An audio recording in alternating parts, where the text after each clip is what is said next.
Son téléphone sonnait toujours à 3h33 du matin. Exactement. Chaque nuit, quand elle décrochait, il y avait une voix, sa voix, mais plus vieille, plus fatiguée, plus désespérée. C'était elle-même, qui appelait du futur. Et le message était toujours le même. Ne fais pas ce que je vais te dire de faire demain, sinon tu finiras comme moi. Je suis Léna, et je vous raconte les histoires que personne n'ose raconter. Cette histoire m'a été confiée par une jeune femme qui a parlé avec son futur moi, et qui a découvert que certaines connaissances ne devraient jamais être révélées, pas même à soi-même. Aminata était développeuse web dans une start-up à Dakar. Elle travaillait dur, elle aimait son travail, elle avait des projets, des ambitions. Elle vivait seule dans un petit appartement aux Almadies, indépendante, moderne, libre. Elle avait tout pour être heureuse. Mais depuis 3 semaines, quelque chose perturbait sa vie. Chaque nuit, à 3h33 précise, son téléphone sonnait. La première fois, elle a cru à une erreur. Allô?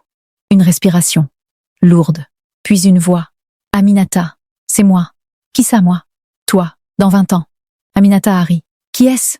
C'est une blague? Non, écoute-moi bien. Demain, on va te proposer un nouveau projet au travail. Refuse-le. Quoi? Refuse ce projet. Sinon, ta vie va basculer. Puis la ligne a coupé. Aminata a regardé son téléphone. L'appel venait de son propre numéro. C'est impossible. Elle a pensé à un bug, une application bizarre, un virus. Elle s'est recouchée, mais elle n'a pas vraiment dormi. Le lendemain, au travail, son chef l'a convoquée. Aminata, j'ai un nouveau projet pour toi. Un gros client. Une application de santé, très bien payée. Ça pourrait booster ta carrière. Aminata a hésité. Les mots de l'appel résonnaient dans sa tête. Refuse ce projet. Mais c'était ridicule. C'était juste une blague. Un canular. J'accepte. Merci. Son chef a souri. Parfait.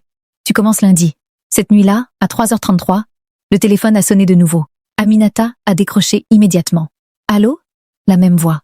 Mais cette fois, elle était en colère. Tu n'as pas écouté. Tu as accepté le projet. Comment tu sais ça? Parce que je suis toi. Je me souviens. C'est impossible. Écoute-moi. Ce projet va te détruire. Tu vas travailler jour et nuit. Tu vas négliger ta santé, tes amis, ta famille. Dans 5 ans, tu feras un burn-out. Dans 10 ans, tu seras seul. Dans 20 ans, tu seras moi. Aminata a senti un frisson. Prouve-le. Prouve que tu es moi. Un silence. Puis la voix a dit, le jour de tes 7 ans, tu es tombé de la balançoire. Tu t'es cassé le bras gauche. Personne ne le sait. Tu as dit à maman que tu avais glissé. Mais en vérité, c'est Ibrahima qui t'a poussé. Aminata a lâché le téléphone. C'était vrai. Personne ne savait ça. Personne. Les jours suivants, Aminata était obsédée. Elle a commencé le projet. Mais elle ne pouvait pas s'empêcher de penser à ses appels. Chaque nuit, à 3h33, le téléphone sonnait. Et chaque nuit, la voix donnait des avertissements.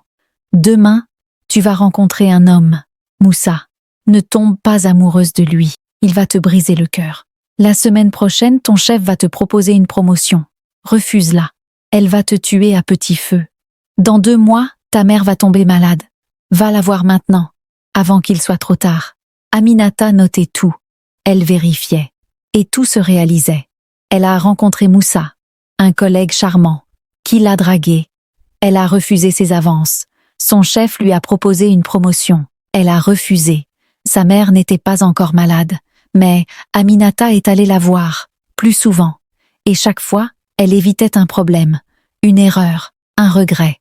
C'est incroyable, pensait-elle. J'ai un guide. Mon futur moi me protège. Mais quelque chose la dérangeait. La voix. Elle semblait de plus en plus fatiguée, plus désespérée, plus perdue. Un soir, Aminata a posé la question. Pourquoi tu fais ça? Pourquoi tu m'appelles?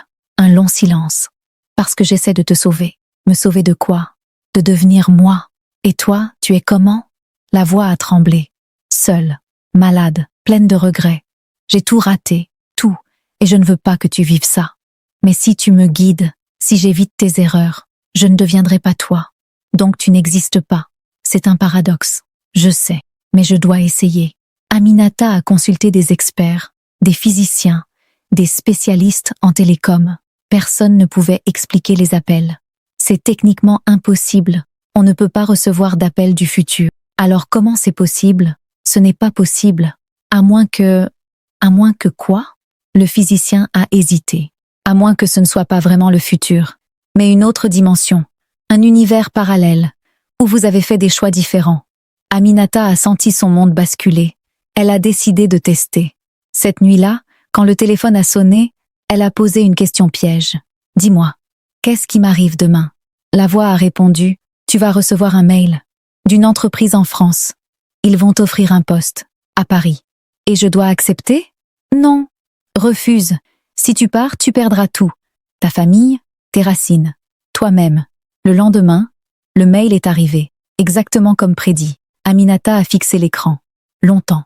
Puis, elle a fait quelque chose qu'elle n'avait jamais fait. Elle n'a pas suivi le conseil. Elle a accepté l'offre. Cette nuit-là, à 3h33, le téléphone a sonné. Aminata a décroché. « Allô ?» La voix était différente, paniquée. « Qu'est-ce que tu as fait ?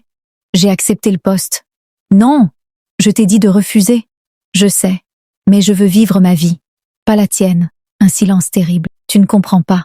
Si tu changes trop, si tu fais des choix différents des miens, je vais disparaître. » Aminata a figé. « Disparaître ? Oui, parce que je suis le résultat de tes choix. Si tu fais des choix différents, je n'existerai plus. Tu créeras une autre version de toi. » Et alors ? N'est-ce pas le but ? La voix a crié. « Non, parce que si je disparais, tu n'auras plus d'avertissement. Tu seras seule, tu vas faire des erreurs, peut-être pires que les miennes. » Aminata a réalisé. C'était ça le piège. En suivant les conseils, elle créait une vie différente, mais elle restait dépendante. Elle ne faisait pas ses propres choix. En refusant les conseils, elle risquait de faire des erreurs. Mais au moins, ce seraient ses erreurs. « Je suis désolée, mais je dois vivre ma vie. Aminata, s'il te plaît. Au revoir. » Elle a raccroché. Les nuits suivantes, le téléphone n'a plus sonné. Pas à 3h33, pas à d'autres heures, plus rien. Aminata se sentait libre, mais aussi effrayée. Elle était seule maintenant, sans guide, sans avertissement. Elle a commencé les préparatifs pour partir en France. Mais quelque chose la dérangeait. La voix. Elle avait dit quelque chose d'important. « Si je disparais, tu créeras une autre version de toi. Une autre version. Qui, dans 20 ans, appellerait peut-être une autre Aminata, pour donner d'autres avertissements. Un cycle sans fin. » Un soir, Aminata a décidé de chercher. Elle a fouillé en ligne, les théories, les témoignages, et elle a trouvé un forum privé. Appel du futur, expérience réelle. Des dizaines de personnes qui disaient recevoir des appels de leur futur eux-mêmes. Aminata a posté. Je recevais des appels à 3h33, de moi dans 20 ans. Mais j'ai arrêté de les écouter. Maintenant ils ont cessé.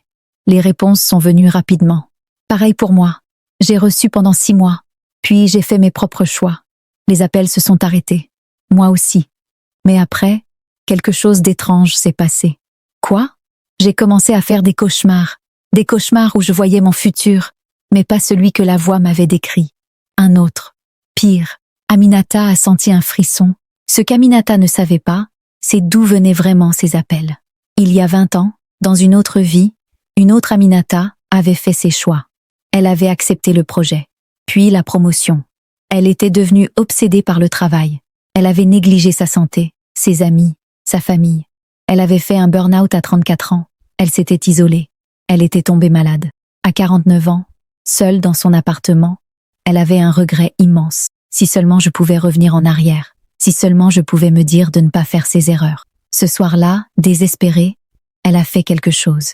Elle a cherché, sur Internet, dans les livres interdits, dans les forums obscurs, et elle a trouvé un rituel qui permettait de communiquer avec le passé. Pas vraiment le passé, mais une autre dimension, où une autre version d'elle existe. Le rituel était simple, mais dangereux. À 3h33, l'heure où le voile entre les dimensions est le plus fin, appelle ton propre numéro, prononce les mots, et la connexion s'établira. Cette Aminata avait essayé, et ça avait marché. Elle avait parlé avec une autre version d'elle, plus jeune, dans une autre réalité. Elle lui avait donné des conseils, des avertissements, mais ce qu'elle ne savait pas, c'est que chaque conseil changeait cette autre réalité, et créait une nouvelle version. Une version qui, dans 20 ans, pourrait aussi faire le rituel, et appeler une autre version. Un cycle, infini, des milliers d'Aminata, dans des milliers de dimensions. s'appelant les unes les autres, chacune essayant de sauver l'autre, chacune créant une nouvelle boucle. Après avoir lu le forum, Aminata a paniqué. Elle a contacté l'une des personnes qui avait témoigné, une femme, qui s'appelait Fatima. Fatima, qu'est-ce qui t'est arrivé après que les appels ont cessé? J'ai continué ma vie. Mais ce n'était pas pareil. Comment ça? J'avais l'impression d'être observée, tout le temps. Comme si quelqu'un me regardait, me jugeait. Qui? Moi. Mon futur moi. Même si elle ne m'appelait plus, je sentais sa présence, comme un fantôme. Aminata a senti son sang se glacer. Et maintenant, j'ai peur de faire des choix. N'importe quel choix. Parce que je me demande toujours, est-ce que mon futur moi approuverait? Est-ce que c'est une erreur? Tu es paralysée. Oui. Aminata a réalisé quelque chose de terrible. Que tu suives les conseils ou non, tu perds. Si tu suis, tu ne vis pas ta vie. Tu vis celle de ton futur, toi. Si tu ne suis pas, tu es paralysé par la peur de faire la mauvaise décision. Dans les deux cas, tu n'es plus libre. Quelques semaines plus tard, Aminata était à l'aéroport, prête à partir pour Paris. Mais elle ne pouvait pas monter dans l'avion. Elle restait là, devant le gate, incapable de bouger. « Mademoiselle, c'est le dernier appel. Vous embarquez ?» Aminata a regardé son billet. Je ne sais pas. Comment ça, vous ne savez pas? Est-ce que c'est la bonne décision? L'agent a froncé les sourcils. Mademoiselle, c'est à vous de décider.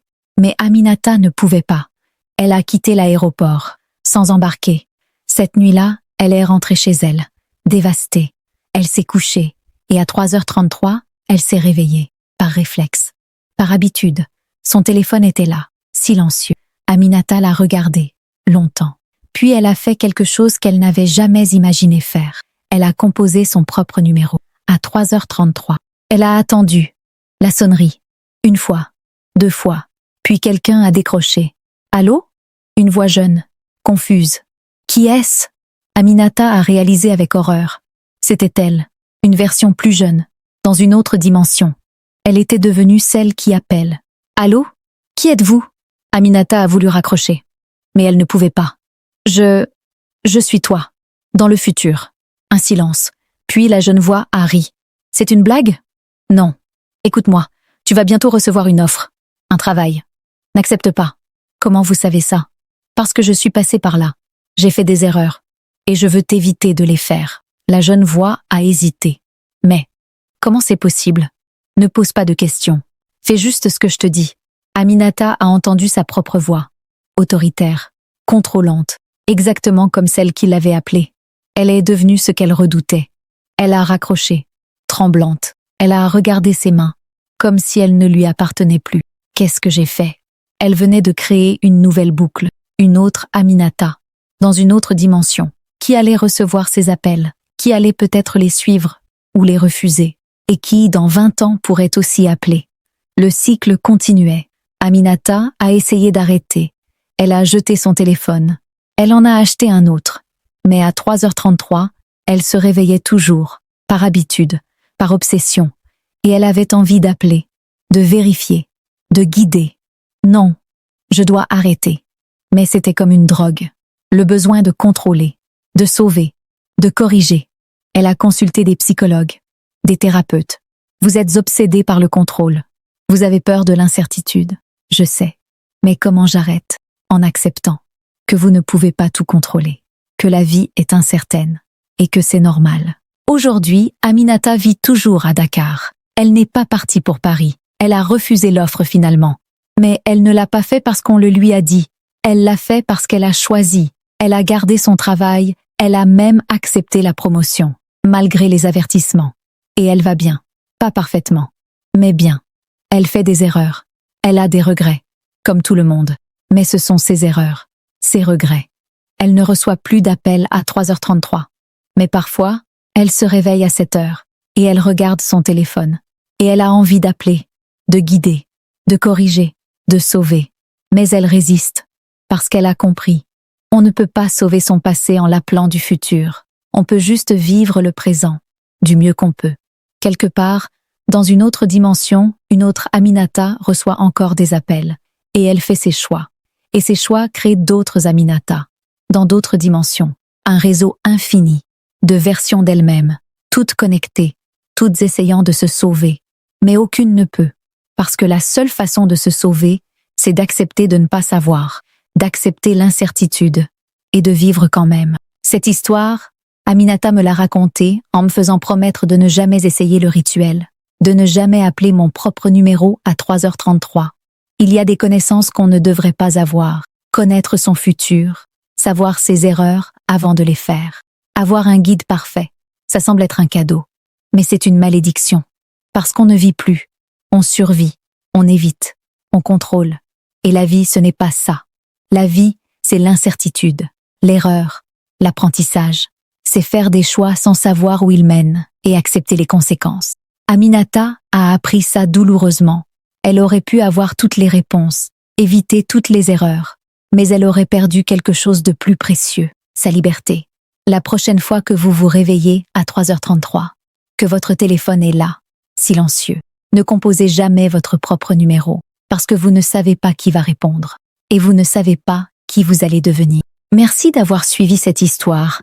Si elle vous a fait réfléchir, n'oubliez pas de mettre un pouce bleu et de vous abonner à la chaîne.